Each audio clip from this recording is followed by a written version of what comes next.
Morning fourth class. I am Madhvi from Happy Cambridge School, your SST teacher. Student, today we will discuss lesson number 23.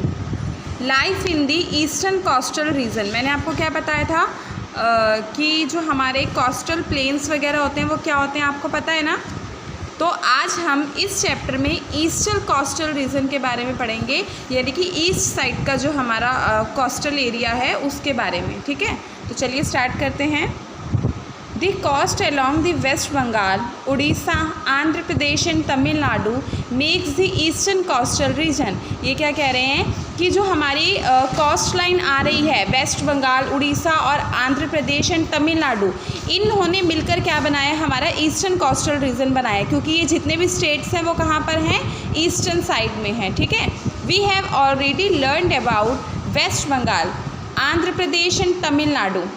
Here we will study about the life of people in the rest part of eastern coastal region। ये क्या कह रहे हैं कि पहले हमने क्या इस चैप्टर में क्या पढ़ा था, इससे पहले वाला जो चैप्टर था उसमें हमने वेस्ट बंगाल, आंध्र प्रदेश और तमिलनाडु के बारे में पढ़ा था कि वहाँ के जो लोग हैं वो कैसे रहते हैं, उनका खाना क्या है, उनका कल्चर क्या है, उनकी क्लॉथिंग क्या है ना। आज हम बाकी जो रिमेनिंग स्टेट्स हैं हमारे ईस्टर्न कोस्टल रीजन के, उनके बारे में पढ़ेंगे। ठीक है, तो चलिए स्टार्ट करते हैं। The union territory of Puducherry is located in the north of this region. ये क्या कह रहे हैं, जो हमारी यूनियन टेरिटरी है पुडुचेरी, वो कहाँ पर है, ईस्टर्न कोस्टल रीजन के नॉर्थ साइड में लोकेटेड है। Agriculture and fishing are the main occupations of the people here. वहाँ के लोगों का मेन ऑक्यूपेशन क्या है, ऑक्यूपेशन मीन्स क्या होता है, काम धंधा। वहाँ के लोगों का मेन काम धंधा क्या है, एग्रीकल्चर और फिशिंग। एग्रीकल्चर मीन्स क्या हो गई, क्रॉप्स वगैरह उगाना, खेती करना। ठीक है, rice, coconut, sugar cane, oil seed are mainly grown here. ये क्या कह रहे हैं कि वहाँ पे कौन कौन सी फसलें मेनली उगाई जाती हैं, राइस, शुगर केन, कोकोनट और जो ऑयल सीड्स वगैरह होते हैं वो उगाए जाते हैं।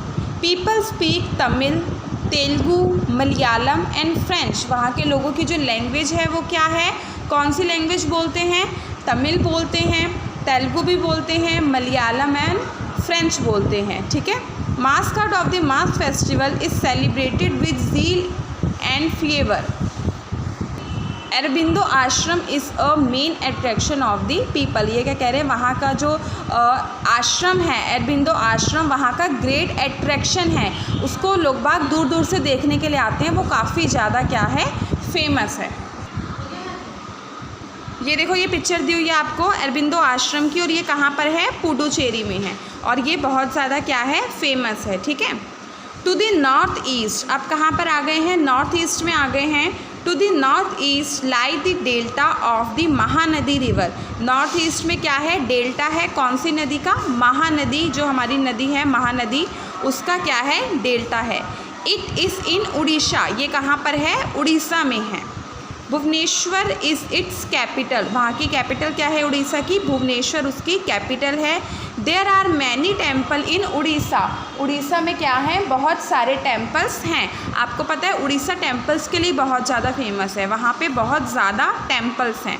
This sun temple at Konark and Jagannath temple at Puri are excellent example of architecture. ये क्या कह रहे हैं कि हमारे जो ये सन टेम्पल है और पुरी टेम्पल है, ये क्या है, वहाँ की जिसे कहते हैं ना कि एक सुंदर आर्किटेक्चर का एग्जाम्पल है, क्योंकि वहाँ की जो बिल्डिंग्स हैं, वहाँ की जो टेम्पल्स हैं, वो क्या हैं, बहुत ज़्यादा फेमस हैं। ठीक है, ये देखिए, do you know Hirakud dam built on the river Mahanadi. क्या आप जानते हैं कि हीराकुंड डैम जो है वो कौन सी नदी पर बना हुआ है, महानदी पर बना हुआ है।